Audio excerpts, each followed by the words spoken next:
वक्रतुंड महाकाय सूर्यकोटि समप्रभ निर्विघ्नं कुरु मे देवो सर्वकार्येषु सर्वदा। मंगलम भगवान विष्णु मंगलम गरुड़ध्वज मंगलम पुंडरीकाक्षाय मंगलाय तनोहरे। लक्ष्मीकांतं कमलनयनं योग विद्यानगम्य। ओम सोम सोमाय नमः। ओम शांति शांति शांति। आरती,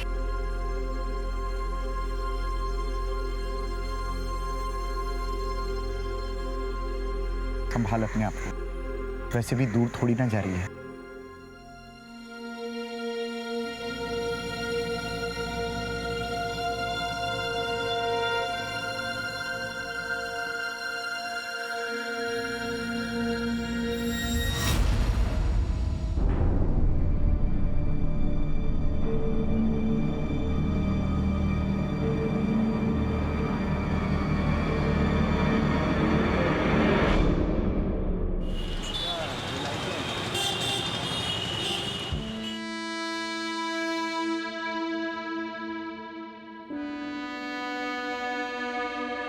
पापा, मैं आपके साथ ही सोऊंगा।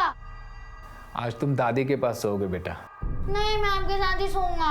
आश्रय, कल तुम पक्का हमारे साथ सोना। मेरे प्यारे बच्चे हो ना, मेरी बात मानते हो ना? ठीक है, आज मैं दादी के साथ सो जाता हूँ, लेकिन कल आपके साथ और नहीं मम्मी के साथ ही सोऊंगा। पक्का मेरा प्यारा बच्चा। चलो, दादी राह देख रही होगी।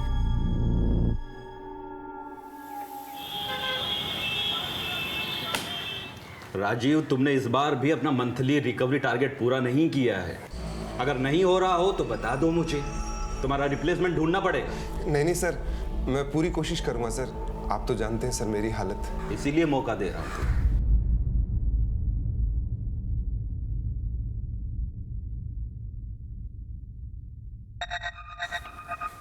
पापा, प्रिंसिपल ने बुलाया है आपको।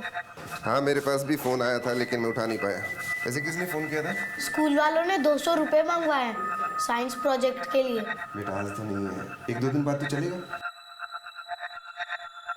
मैं बाथरूम जाकर आता हूँ।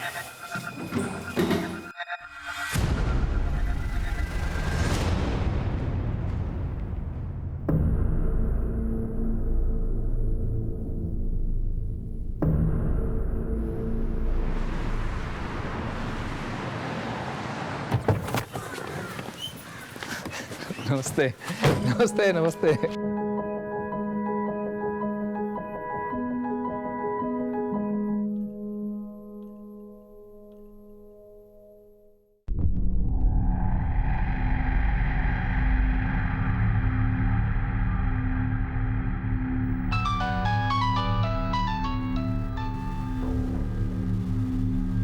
बार बार फोन मत कर। तेरे को बोला ना काम होने के बाद फोन करूंगा मैं। है? इतना गुस्सा मत कीजिए, बनने वाला काम भी बिगड़ जाएगा। ये लीजिए। हाँ हाँ, जानता हूँ सब। इस बार ये वसूली का काम नहीं हुआ तो कुछ और करना पड़ेगा। संभल के जाइएगा।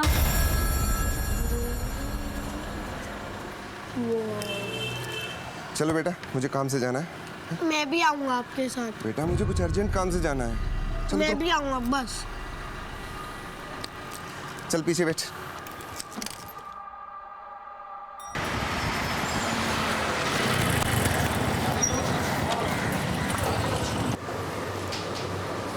चलो बेटा, तुम यहाँ बैठो, मैं अंदर से आता हूँ। एक काम करने के कितने चक्कर लगवाएगा धीरज? लगता है सीधी उंगली से घी नहीं निकलेगा। सुन, आवाज थोड़ी नीचे करके बात कर, समझा? पैसे भरना फिर। जितना भी हिसाब किताब था सब चुकता कर दिया मैंने। तेरा दोस्त आया था अमित, उससे हिसाब मांग और निकल यहाँ से। अगर तूने अमित को दिया होता ना तो अमित मुझे बोलता। चली का पैसे। रोक। चल जल्दी जल्दी।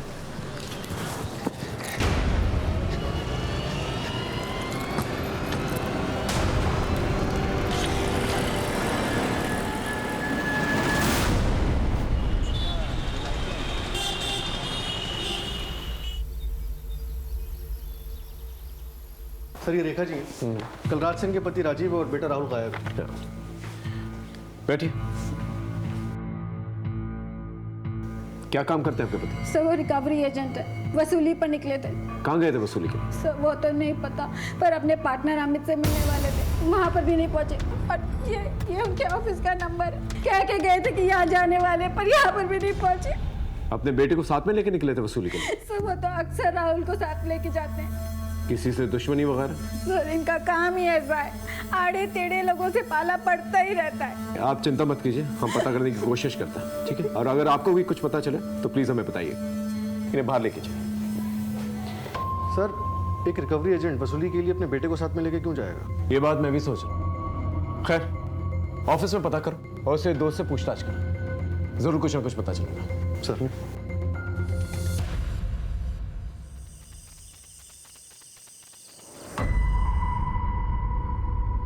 The number you are trying to call is currently switched off. The number you are trying to call is currently switched off.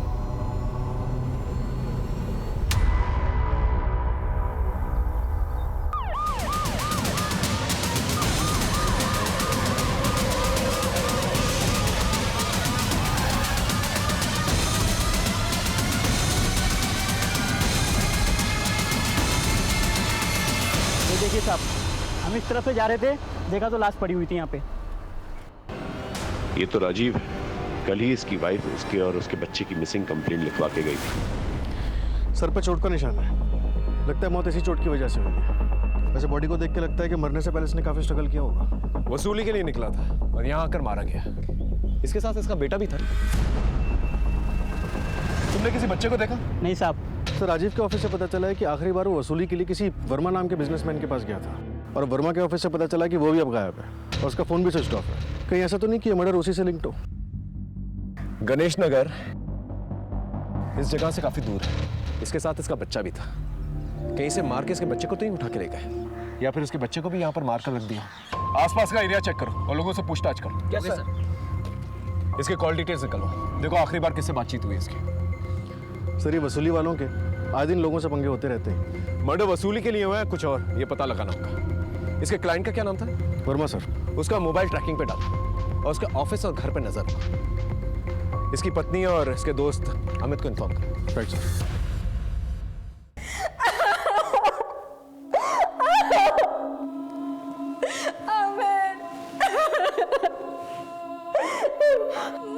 मेरा बेटा राहुल का। देखिए हम उसे ढूंढ रहे हैं।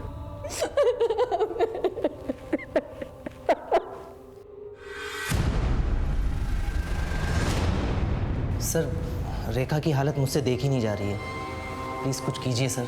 राजीव का आखिरी कॉल तुम्हें ही आया था ना? लेकिन वो आया ही नहीं, लगता है अपने पर्सनल काम से कहीं चला गया। ये वर्मा का राजीव से क्या झगड़ा था? वो राजीव को मार सकता है? इस पर मैं क्या बोल सकता हूँ, हमारा काम ही ऐसा है। सर वर्मा के बारे में कुछ पता चला? वो तो हम पता कर लेंगे, फिलहाल तुम रेखा जी का ख्याल रखो।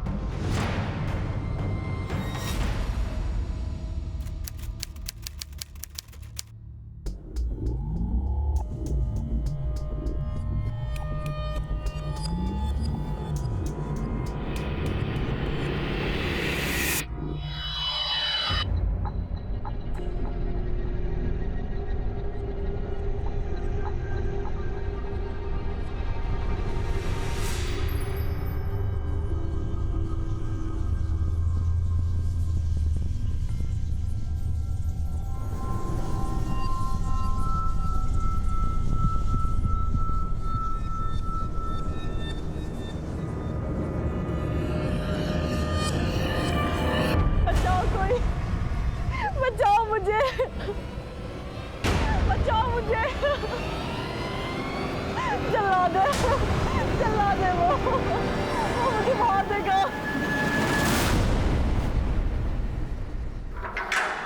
सद्दू चल, तेरी वेल हो गई है। अरे विश्वास, मेरी बेल हो गई। मैं तैयारी करता हूँ, तू बाहर आ जा, फिर मिलते हैं। मुझसे एक हफ्ते की बात है, मेरी भी बेल हो जाएगी। हाँ तो ठीक है ना, तेरे बाहर आते ही सारे काम निपटा देंगे। बस तू अपना ध्यान रख। चलते हो दोस्त। चलिए हवलदार साहब। देखिए आप टेंशन मत लीजिए, पैसे आपको पूरे मिल जाएंगे, बस काम पूरा हो जाना चाहिए। समझिए आपका काम हो गया।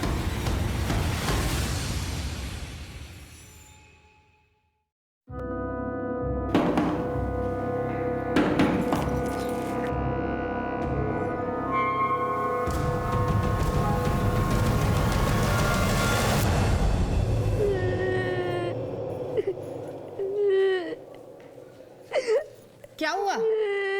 फिर कहाँ चली गई तुम्हारी माँ? कहीं गई है। यहीं कहीं होगी, रो मत। आरती, आरती, आरती। भाभी, भाभी, क्या हुआ? देखो क्या हो गया।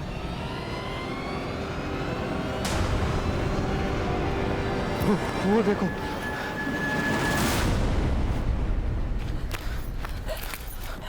आरती, आरती, ये कैसे हो गया?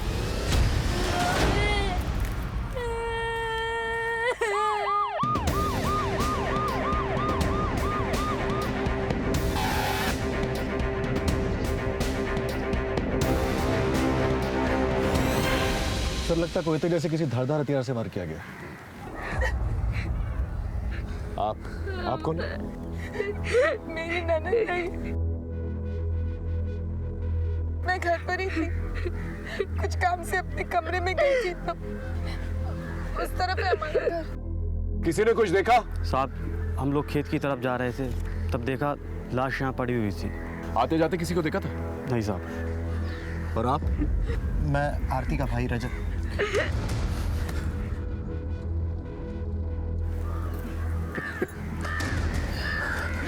तेरी किस्मत में माँ का प्यार नहीं है बेटा। ये कौन है? आरती के पति अंकित। 15 दिन पहले ही दोनों की शादी हुई थी। शादी के बाद आरती पहली बार मायके आई थी। और उसका मर्डर हो गया। दोनों के बीच में सब कुछ ठीक था? हाँ, दोनों बहुत खुश थे। और ये बच्चा उसकी बहन का है? ये अंकित की पहली पत्नी का बच्चा है। दुबे, लाश को सिविल हॉस्पिटल भेज और पोस्टमार्टम रिपोर्ट जल्दी से निकालो। ओके?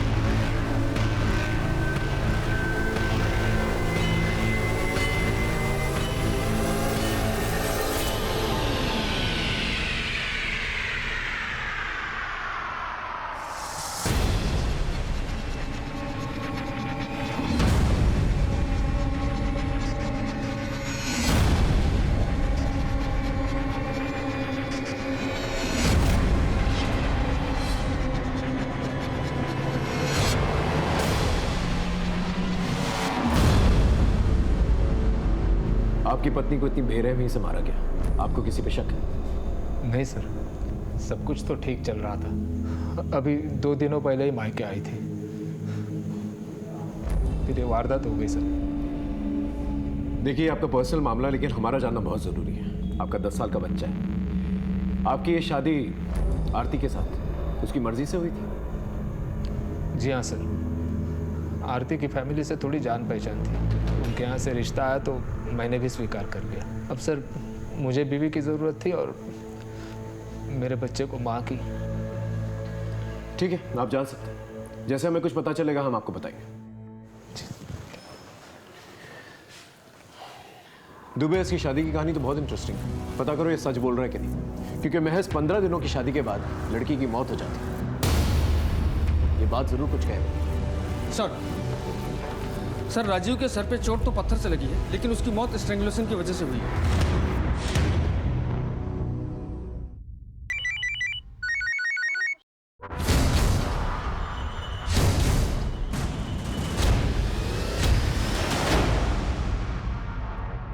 जिस थाने में मैं था वहां पर 25 केसेस ऑलरेडी एक्टिव थे, लेकिन जिस पर्टिकुलर केस की मैं बात कर रहा हूं वो सबसे ज्यादा कॉम्प्लिकेटेड था और इंक्वायरी के दौरान ये बात सच भी साबित हो गई। हम एक साथ 2 मर्डर केसेस सॉल्व करने की कोशिश कर रहे थे जो कब और कैसे जुड़ने वाले थे इसका अंदाजा हमें भी नहीं था। कहाँ है बच्चा? सर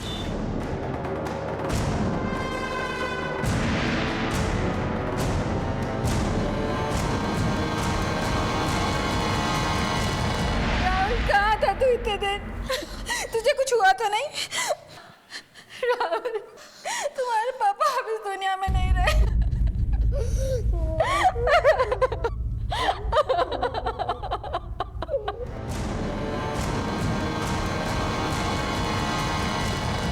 बेटा बेटा तुम वहाँ कैसे पहुँचे?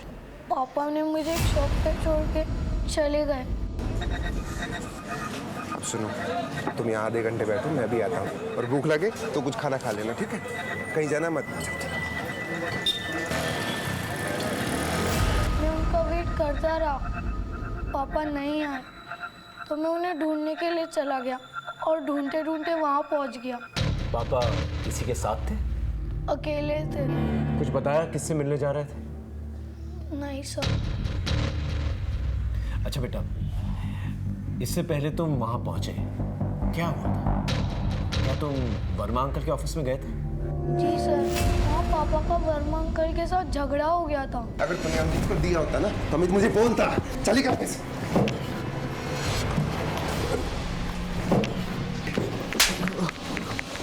रोक! इस वर्मा की खोज तेज करो। इस केस की जड़ तक जल्द से जल्द पहुंचना है मुझे। सर ये है आरती की पोस्टमार्टम रिपोर्ट। मल्टीपल इंजरीज से एक्सेसिव ब्लीडिंग मौत की वजह है। और सर मैं आरती की फैमिली हिस्ट्री निकाल रहा था तब पता चला कि इसका एक और भाई है, विश्वास सिंह, जो रेप केस में जेल में बंद था। अभी कुछ दिन पहले पैरोल पे बाहर आया। क्या? और सर सबसे इंटरेस्टिंग बात यह है कि हाँ, मेरी ननद आरती ने ही अपनी सहेली शिवा से बलात्कार का इल्ज़ाम लगाया था मेरे पति पे, जबकि ऐसा कुछ भी नहीं था। आरती को तो ऐसा करना ही था। करना ही था मतलब? क्यों नहीं करेगी सर? मेरे पति उसकी राह में रोड़ा जो बन रहे थे। कैसा रोड़ा? साफ साफ बताइए। सर वो आरती और दीपक के बीच कुछ चल रहा था। भैया कहाँ रखे इसे? ऐसी जगह रखना जहाँ खराब ना हो।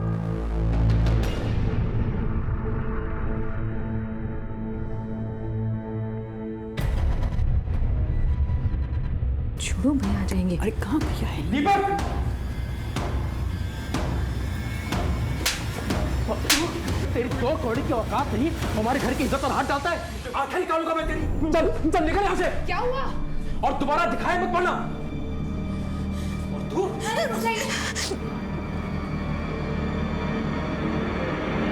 उस दिन के बाद सबको पता चल गया। आरती का बाहर आना जाना सब कुछ बंद हो गया। रिश्ता ढूंढने लगे थे उसका, इसी का बदला लेना था उसे विश्वास से, इसलिए उसने शिवा का साथ दिया, जबकि ऐसा कुछ नहीं था। चल कल मिलते हैं। अरे यार इतना अंधेरा हो गया तो कैसे जाएगी? अरे मैं चली जाऊंगी, तुझे घबराने की कोई बात नहीं। मैं उधर ही जा रहा हूँ। चलिए मैं आपको छोड़ देता हूँ। आइए।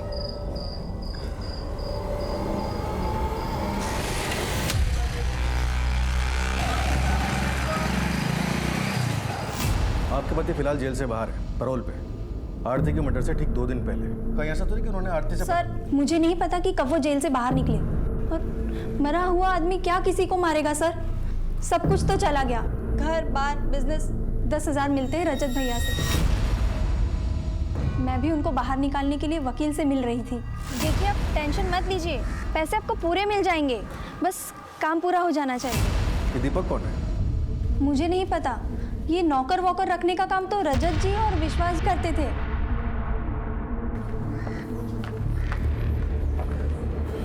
इस घर पे नजर रखो। विश्वास जेल से बाहर है, यहाँ जरूर है। Yes sir.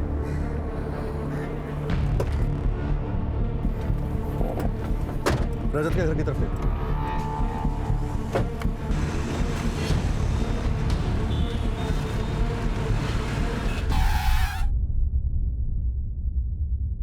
परिवार की इज्जत बचाने की खातिर इस मामले को दबाने की बहुत कोशिश की, लेकिन दीपक के प्यार के चक्कर में पड़ के आरती उसके साथ भाग जाना चाहती थी।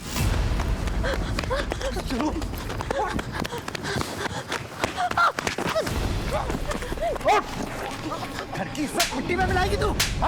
भैया हमको जो करना है कर लो, आरती को कुछ नहीं कहोगे। इसको संभाल। लगता है तू मर के ही मारेगा। आज इसका किस्सा ही खत्म कर देते हैं।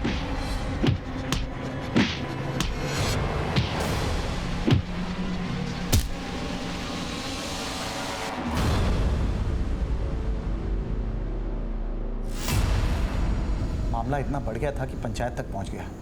अपनी मर्यादा लांघने के आरोप में पंचायत दीपक को ये आदेश देती है कि इस गांव में दोबारा वो दिखना नहीं चाहिए।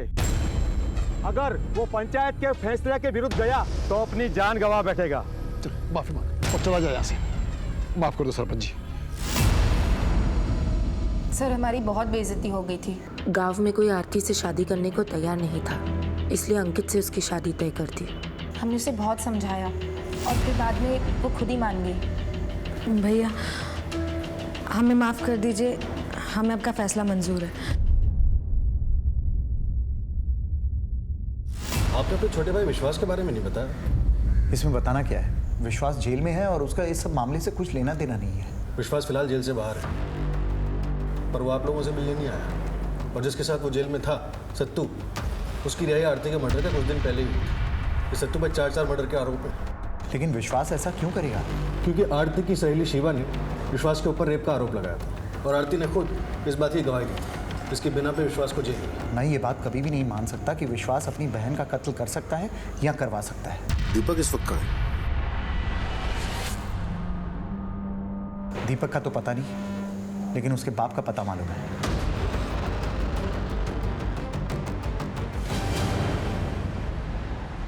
साहब, पंचायत के फैसले के बाद दीपक दिल्ली चला गया और वहीं काम करता था। बस कभी कभी लोगों से छिपकर मुझसे मिलने आता था।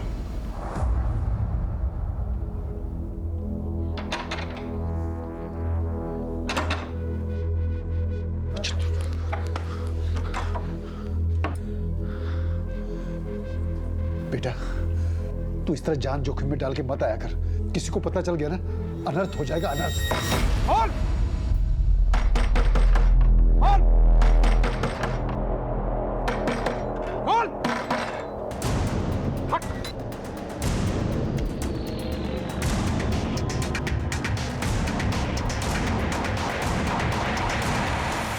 बस उस दिन से न दीपक दोबारा आया और ना ही उसकी कोई खबर आ गई। क्या हुआ था दीपक के साथ? साहब, सोच के ही दिल घबरा जाता है। मुझे तो लगता है कि उन लोगों ने मार दिया होगा दीपक को। किसने? आरती की फैमिली ने? और कौन हो सकता है साहब? सारे फसाद की जड़ तो वो आरती है। दीपक के प्यार में इतनी पागल थी कि शादी के बाद एक बार मुझसे मिलने आई थी। कुछ पता चला? सब कुछ तो चला गया, अब क्या बाकी रहा? तुम भी चले जाओ, दोबारा आना मत इस तरफ, लेकिन तुम्हारे लिए अच्छा रहेगा। इसके चक्कर में ही तो मेरा बेटा मुझे गंवाना पड़ा।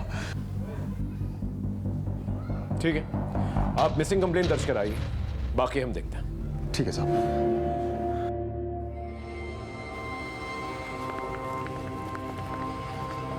इस घर पे 24 घंटे नजर रखो। दीपक के डिटेल्स सारे थानों में भेजो। इसकी सारी की सारी इंफॉर्मेशन मुझे चाहिए।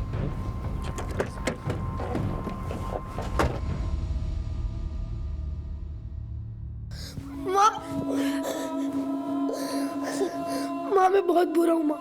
मैंने पापा की जेब में से पैसे चुराए थे। सॉरी पापा, अब मैं कभी चोरी नहीं करूँगा। लेकिन आप वापस आ जाओ।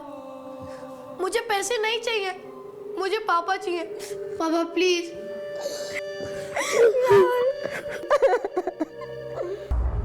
सर दीपक के गांव से लेकर दिल्ली तक के सभी कॉन्टैक्ट्स को सर्च किया, लेकिन उस रात उसकी किसी से भी बात नहीं हुई थी। सर कहना मुश्किल है कि उसके साथ उस रात क्या हुआ होगा। जहां उसकी लाश मिली वहां से 100 मीटर की दूरी पर एक शमशान भूमि है, जहां लगभग हर 1 घंटे में एक लाश आती है। उस रात भी एक लाश आई थी, एक लावारिस लाश। हमने पता करने की कोशिश की, लेकिन उसकी कोई आइडेंटिफिकेशन नहीं मिली। सबके कॉल रिकॉर्ड चेक करो। इस तरह से दीपक का गायब हो जाना बहुत कुछ कह रहा है। सर अगर ये मान भी लेते हैं कि दीपक उस दिन मार दिया गया, तो अब आरती शादी कर चुकी थी, तो फिर उसके मर्डर की वजह क्या थी? यही तो हमें पता लगा था कि दीपक जिंदा या मर चुका, या फिर आरती को मार के फरार है, क्योंकि आरती ने अपने घर वालों की मर्जी से शादी की। Right sir. सर वर्मा का पता चल गया है। बोलेगा क्या खातिरदारी कर रहे थे? बोल। पहले राजीव से झगड़ा किया, फिर उसके मर्डर लोकेशन पर गया। राजीव से मेरा झगड़ा हुआ था। एक काम करने के कितने चक्कर लगवाएगा धीरज? लगता है सीधी उंगली से घी नहीं निकलेगा। सुन, आवाज थोड़ी नीचे करके बात कर, समझा? पैसे भरना फिर। जितना भी हिसाब किताब था सब चुकता कर दिया मैंने। तेरा दोस्त आया था अमित, उससे हिसाब मांग और निकले यहाँ से। अगर तूने अमित को दिया होता ना तो अमित मुझे बोलता। चली का पैसे। रोक! मेरे ऑफिस में मेरे से झूठ बोल रहा था, मुझे मार के और 10,000 रुपये भी छीन के भाग गया साहब। मुझे बहुत गुस्सा आया तो मैंने अपने आदमियों के साथ उसका पीछा किया। सर जब मैं उसके पीछे गया तो देखा तो वो वहाँ पहले से ही मरा पड़ा। मैं फंस गया, मेरा झगड़ा हुआ था उससे और क्या करता मैं, इसलिए डर के वहाँ से भाग गया। आप चाहे तो मेरे आदमियों से भी पूछ सकते हो। तेरी वसूली का अमाउंट अमित ने सेटल किया था? हाँ सर। सर रेखा भाभी के कहने पर ही वो सेटलमेंट किया था। घर के हालात ही इतने खराब हैं। राजीव मार्जिन से ज़्यादा पैसे मांग रहा था वर्मा से। राजीव से ज़्यादा तुझे घर की चिंता है? सब मैंने ही कहा था अमित से सेटलमेंट करने के लिए। भला कम ही सही, कुछ तो पैसे आते कमीशन के। यार राहुल के स्कूल से फ़ोन आने लग गए थे कि फीस जमा करो। अपने पति राजीव से बात करने की जगह आपने अमित से बात की, क्यों? सर वो सुनते तो मैं ज़रूर करती, पर वो हमेशा गुस्से में आके लोगों से उलझ पड़ते थे। अपने स्वभाव की वजह से उसने कभी तुम्हें मारा पीटा था? नहीं सर, कभी नहीं। अब राजीव के बाद आपके घर का खर्च कैसे चलता है? आप तो नौकरी नहीं करती ना? सर वो फिलहाल तो अमित ही मेरे घर का खर्चा चला रहे हैं, पर वो मेरी मदद करें कि बहुत जल्दी मुझे जॉब मिल जाए। दोस्त के पीठ पीछे दोस्त की डील तोड़ दी, घर में कुंडली मारकर बैठे हो और जैसे ही मौका मिला राजीव को रास्ते से हटा दिया।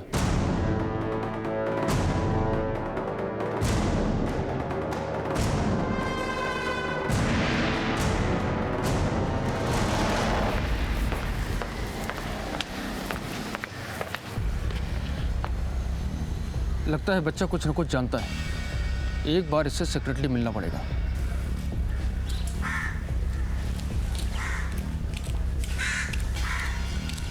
बेटा सुनो, इधर आओ। घबराओ मत। चॉकलेट खाओगे? ये लो, तुम्हारे लिए। अरे लो, ये तुम्हारे लिए है। अच्छा बताओ, उस दिन तुम अपने पापा के बारे में शायद कुछ बताना चाह रहे थे। बताओ क्या बात थी? बिल्कुल मत घबराओ, बोलो बोलो।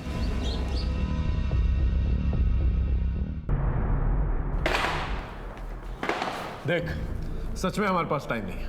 तेज केसेस चल रहा, इसे सच सच बोल। तेरे और राजीव के बीच में झगड़ा हुआ था ना? सर आप जैसा सोच रहे हैं वैसा कुछ भी नहीं है। मैं तो बस अपने दोस्त का भला चाह रहा था। राजीव को क्यों मारा? सर मैं ऐसा सोच भी नहीं सकता। रेखा तो मेरी बहन जैसी है। आप मोहल्ले में किसी से भी पूछ सकते हैं। पूछेंगे और जानेंगे भी कि तेरी दोस्ती में कितनी सच्चाई है और कितनी मिलावट है।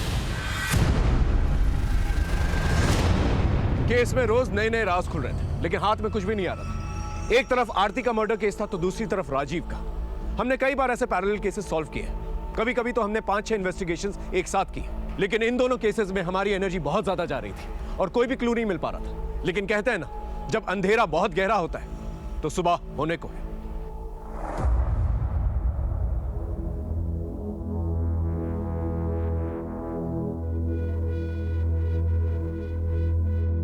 सर हाँ तो आपका अंदाजा सही निकला। दीपक को लेकर जो कुछ भी आपने सोचा था वो ठीक उसी तरीके से हुआ।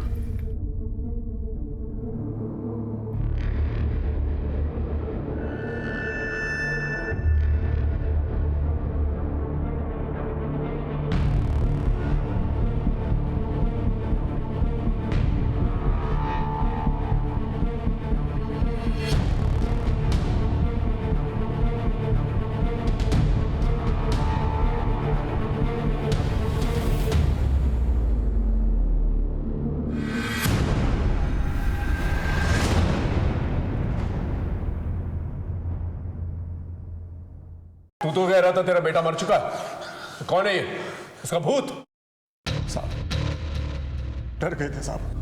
हमको लगा हमारा बेटा दीपक फंस ना जाए, इसलिए हम झूठ बोले थे साहब। बहुत झूठ बोल लिया तू। अब तेरा बेटा सच बोलेगा। बोल, क्या मामला है?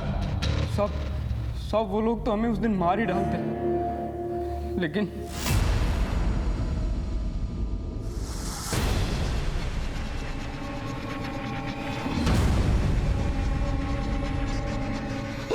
भाई, अरे इसे छोड़ दो, मेरा इकलौता बेटा, इसे छोड़ दो, इसे छोड़ दो, इसे माफ कर दो। मेरी 3 एकड़ जमीन है, वो भी ले लो, मगर इसे बख्श दो, इसे बख्श दो भाई। ठीक है, बख्श देता हूँ, लेकिन याद रखना दोबारा दिखाई दिए ना, नहीं तो हम वही करेंगे जो रजत भैया ने कहा। नहीं दिखेगा। छोड़ दो इसे। माधव भैया ने हमें अपने रिस्क पर छोड़ा था। अगर रजत को पता चल जाता तो हम फंस जाते। 4 महीने तक हम चुप रहे, हमारा ही दिमाग खराब हो गया था जो हम उस दिन उसको फोन किए। तुम उनको बताए क्यों नहीं कि तुम ठीक हो? सब बोले तुमको मार दिए, हम मार के और शादी कर लिए। क्या करते आरती, हमको जान का बहुत खतरा था, इसलिए अब हम तुमको फोन किए हैं। देखो अभी भी कुछ नहीं बिगड़ा है। हम ना 6 दिन बाद घर जाएंगे, वहां से भाग जाएंगे, किसी को कुछ पता नहीं चलेगा। नहीं आरती, तुम्हारी शादी हो गई है अब। तुम सोचो कि हम मर ही गए थे उस दिन। ये सब हम कुछ सुनेंगे नहीं। हम तुमको बता दे रहे हैं 6 दिन बाद हम घर जाएंगे और तुम हमें गांव के पुल के पास मिलना, वहीं तुम्हारा इंतजार करेंगे। अगर तुम नहीं आए ना कसम से जान दे देंगे। पर वो मान ही नहीं रही थी। हम उसे समझाने नहीं जाते तो वो कुछ उल्टा सीधा कर बैठती। समझाने गया था या निपटाने? कहाँ सर, हम तो पुल के पास पहुंच ही नहीं पाए।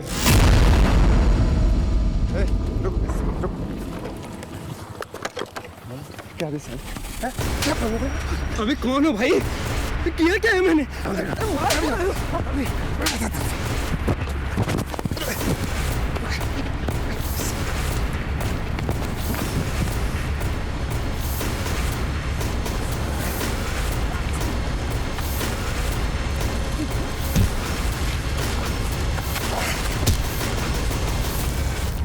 सर हम तो खुद अपनी जान बचाकर वहां से भागे थे। उसको पत्थर से चोट लगी थी और वो जिंदा था वहां पे। वहां की बात है सर, वो हवनपुर के पीछे वाले जंगल की।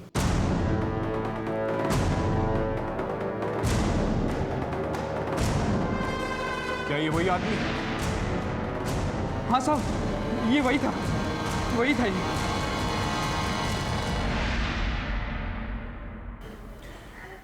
क्या आप लोग इसे पहचानते हैं? नहीं सर, लेकिन क्यों? क्योंकि इसे मारने के लिए राजीव गया था और फिर राजीव ही मर गया। ध्यान से देखिए, शायद कुछ याद आ जाए।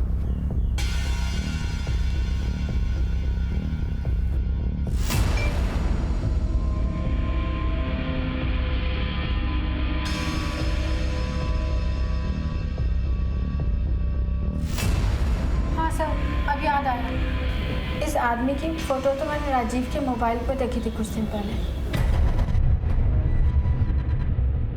राजीव का केस सुलझते सुलझते और उलझ गया था, लेकिन इतना तो तय था कि आरती और राजीव के मर्डर्स को रिलेटेड थे। आरती के मर्डर केस के अंदर रजत की तरफ से ऑनर किलिंग और विश्वास की तरफ से रिवेंज की दस्तक आ रही थी। रास्ता सामने होते हुए भी हमें दिख नहीं रहा था, क्योंकि अभी भी पूरी तरह से धुंध छटी नहीं थी।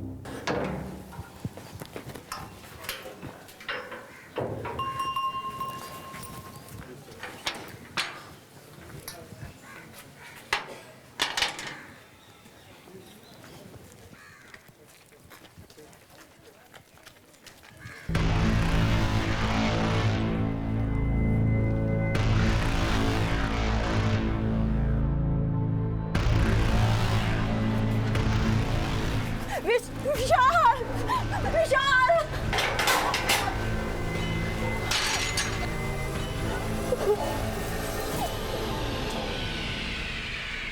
फिर वो विश्वास था?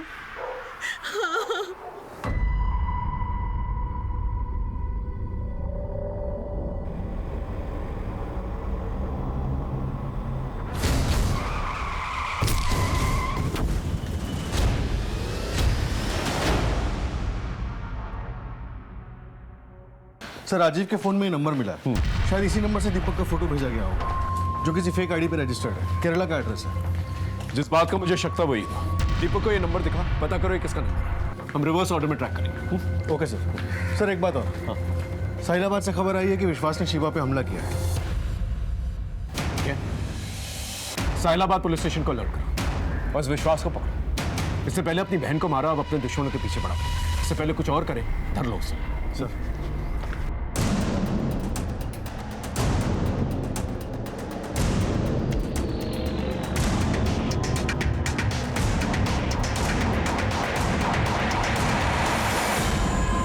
तो विश्वास कानून को चकमा देके अपने बदले पूरा करता फिर रहा है। पहले अपनी बहन आरती को मार दिया, अब उसकी दोस्त शिवा के पीछे पड़ा हुआ। मैंने किसी को नहीं मारा सर, मैं तो बस सच जानने के लिए घूम रहा हूँ। कौन सा सच?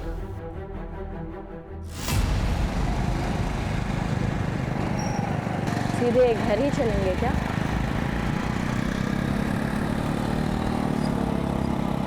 कोई और ठिकाना तो होगा ही आपका, वहाँ चलो।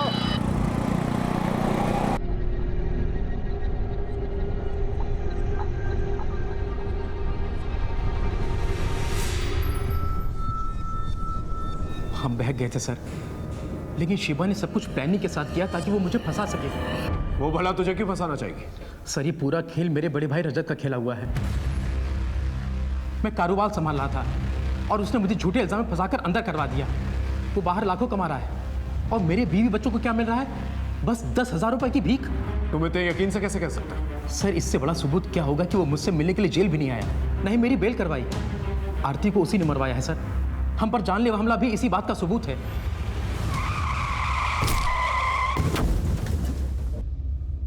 एक रेप केस में जेल गए आदमी पर भरोसा करना बहुत मुश्किल था, लेकिन जांच करना हमारा फर्ज था। इसलिए हमने जड़ें खोदना शुरू की और साथ ही साथ उस रेप केस की सच्चाई जानना हमारे लिए बहुत जरूरी था। बोलो। सर मुझे 10 लाख रुपए का ऑफर दिया गया था विश्वास को फंसाने के लिए। किसने दिया था ये काम? केस के दायरे बढ़ते जा रहे थे और साथ ही साथ हमारी इंक्वायरी भी, और फिर हमने केस से रिलेटेड हर एक इंसान को टटोलना शुरू किया और आखिरकार हमें एक सिरा मिल ही गया। सर ये ट्रांजैक्शन काफी टाइम से चल रहा है और ये बैंक जिस गांव में है ये दोनों भी उसी गांव के हैं। दुबे 100% मोटिव यही है, लेकिन फिर भी हमें ठोस सबूत चाहिए। इनके गांव जाके पता करो। Okay sir. सर दीपक ने बताया कि उसका फोटो आरती के मोबाइल में था, उसका मोबाइल ट्रैकिंग पे डाल दिया। ठीक है, पहले इससे निपटते हैं।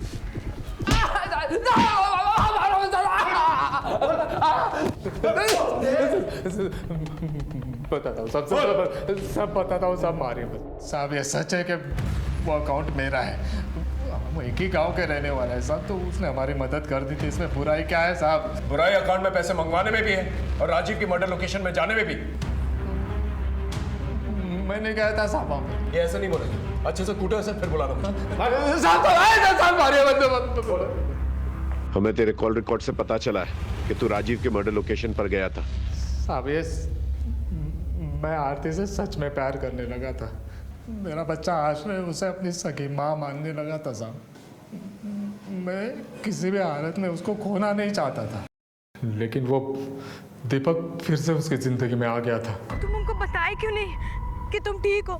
आरती किसी भी वक्त मुझे छोड़कर जा सकती थी साहब। जब वो राजीव दीपक को मारने के लिए गया तो मैं भी उसके पीछे गया था, ये सोच के कि राजीव दीपक को मार देगा, मैं राजीव को मार के सबूत मिटा दूंगा। लेकिन सब उल्टा हो गया साहब। वो दीपक राजीव को घायल करके वहाँ से भाग गया। मैंने सोचा फिर भी राजीव को मार देता, क्योंकि इल्ज़ाम दीपक पर आएगा और वो सारी जिंदगी जेल में सड़ेगा।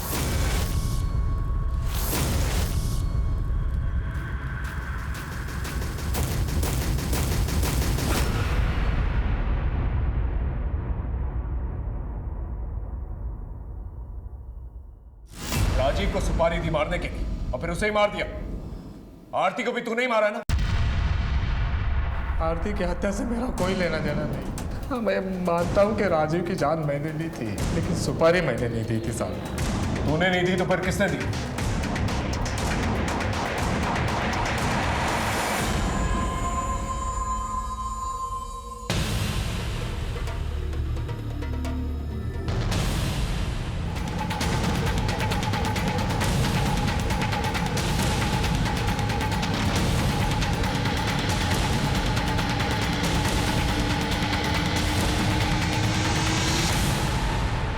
अंकित पे ये मेहरबानी किसने की ये हमें पता है, लेकिन क्यों की ये तुम हमें बताओगे।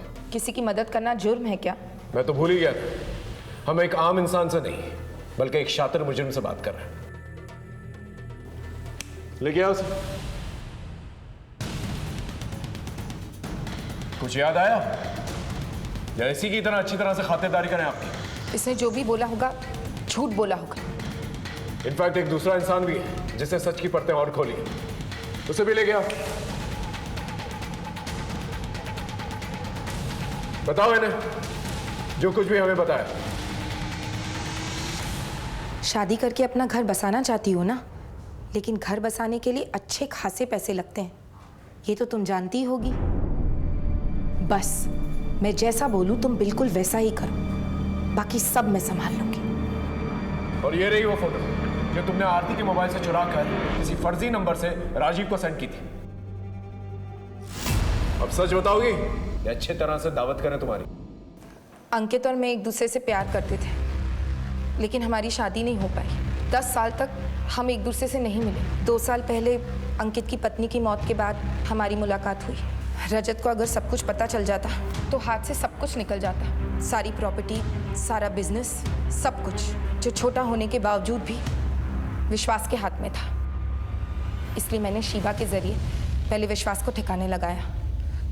भाई भाई का खून ना उबले, इसलिए मैंने रजत के कान भरे। सुन लो एक बात ठीक से, अगर तुमने उससे मिलने की कोशिश की, उसकी जमानत कराने की कोशिश की, तो मैं जान दे दूंगी।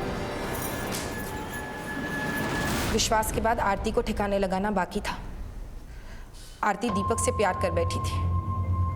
मुझे लगा अगर उसने दीपक से शादी कर ली तो आधी प्रॉपर्टी उसके साथ चली जाएगी, इसलिए मैंने दीपक के खिलाफ रजत के कान भरे। तुम्हारा खून भले ही सफेद हो गया हो, लेकिन बाबूजी के मरते वक्त मैंने उनसे वादा किया था कि इज्जत से ब्याहूंगी आरती को किसी अच्छे घर में, किसी भी उठाए गहरे से शादी हरगिज नहीं होने दूंगी।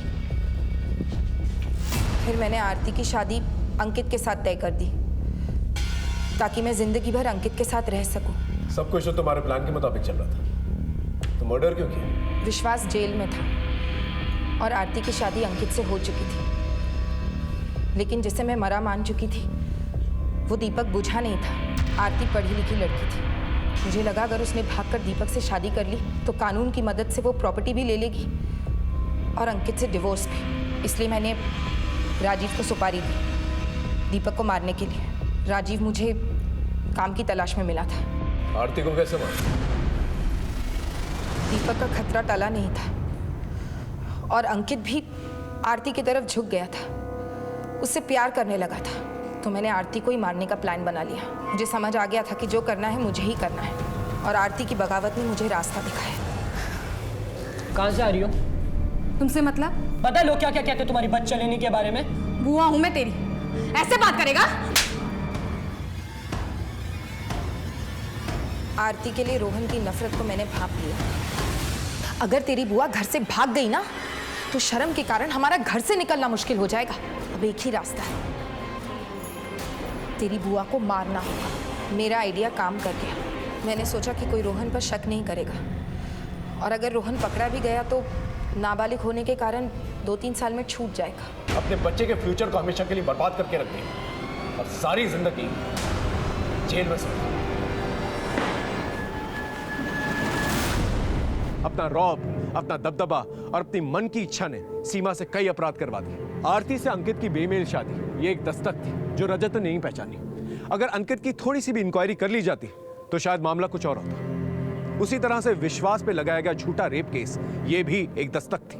परिवार में कद्र, कीमत और पावर अच्छे कामों से मिलते हैं, अपराध से नहीं। फिर मिलेंगे एक नए केस के साथ। तब तक देखते रहिए क्राइम पेट्रोल दस्तक। मकसद बताना नहीं, बचाना है।